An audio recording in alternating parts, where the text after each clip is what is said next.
amén. Dice la palabra de Dios que si se humillare su pueblo, amén, cuando nos humillamos delante de la presencia del Señor, cuando reconocemos que hicimos algo mal, entonces Dios es fiel y justo y dice que Él oirá desde los cielos y Él sanará nuestras vidas, Él sanará nuestra tierra, amén. Así que tenemos que estar agradecidos del Señor, porque a pesar de que le fallamos, a pesar de que no lo merecemos, Él por su gran misericordia nos da perdón de pecados, amén. Oseas 14:4 dice: yo sanaré su rebelión, los amaré de pura gracia, porque mi ira se apartó de ellos, amén. Dice Dios que nos amará de pura gracia, amén. No porque nosotros lo merezcamos, sino porque su gracia sobreabunda, amén. No sé qué opinan ustedes de esto, pero cuando yo pienso en la gracia del Señor, a veces nos es un poquitico difícil de entender que puede haber tanta misericordia en un ser, amén. A veces como seres humanos decimos, no, esa persona no merece perdón, no merece mi perdón, amén. Pero qué bueno que Dios no piense así. No importa lo que usted haya hecho, no importa cuán grande usted crea que pueda ser su pecado, el Señor siempre puede perdonarle, amén. Pero eso es lo lindo de la misericordia, amén. Tenemos que entender que Dios no nos perdona porque lo merecemos, nos perdona por su misericordia, por su amor y por su gracia, amén. Efesios 2:8-9 dice: porque por gracias sois salvos por medio de la fe, y no por vosotros, pues es don de Dios, no por obras para que nadie se gloríe, amén. Dice entonces la palabra de Dios que no importa lo que tú hagas, no importa, tú no vas a poder comprar tu perdón, amén. Dios te lo da de gratis, amén. Dios te lo da en el momento que tú en tu corazón dices: Señor, me arrepiento de lo que hice. El Señor gratuitamente y por su gracia te da su perdón, amén. Amén. Y dice, ¿cuánto no hemos escuchado la historia del hijo pródigo, amén? ¿Cuántos conocen aquí la historia del hijo pródigo? El joven que se cree que lo puede hacer todo, amén. Y dice que abandona su casa y luego se encuentra. Yo me recuerdo desde chiquitica que mi abuela me contaba esta historia, amén. Y este joven dice que se encuentra en un momento en su vida donde está comiendo comida de cerdo, amén.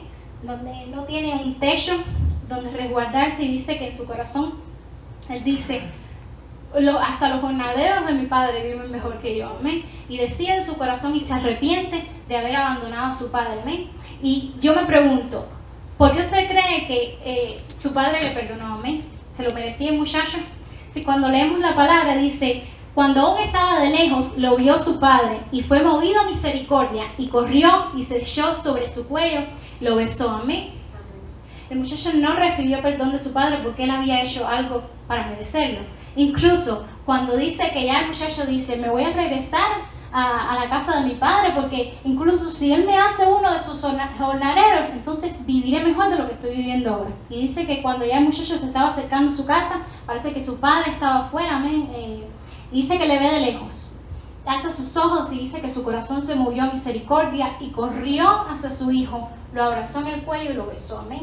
No hubo un momento en que el muchacho se le acercó y le dijo: papi, perdóname, fallé, por favor. No hubo ni que decirlo, amén. Este hombre sintió y su corazón se le movió a misericordia por el amor que sentía por su hijo. Le perdonó sin que ese muchacho ni siquiera pidiera perdón. Y en el momento que él decidió regresar, su padre sabía que él se había arrepentido de lo que había hecho. Y no le hizo uno de sus jornaleros, le devolvió su lugar. Así hace el Señor con nosotros.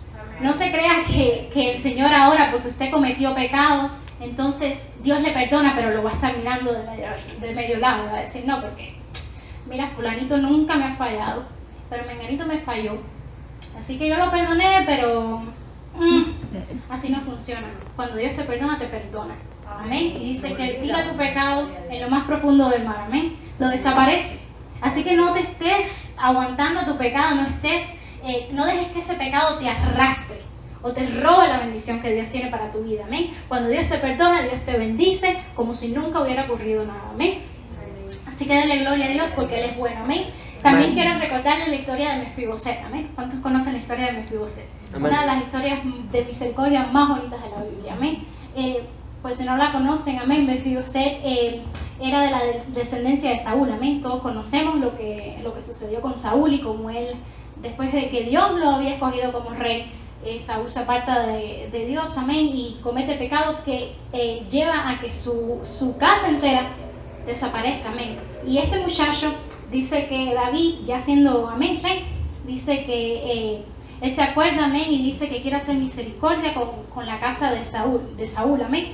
Y vienen y le cuentan de este muchacho Mefiboset, que dice que vivía en Lodebar, tierra de tristeza y dolor, amén. Seguramente han escuchado la canción. Amén. Este muchacho que dice que era paralítico, amén, que estaba viviendo, que en su vida estaba el peso del pecado de Saúl, amén. Este muchacho estaba viviendo, después de haber sido de una descendencia de reyes, amén, estaba viviendo en lo más profundo de la pobreza, amén. Pero dice que David quería hacer misericordia con este muchacho, amén, quería hacer misericordia con Mefiboset por causa de Jonatán, que era su amigo, amén.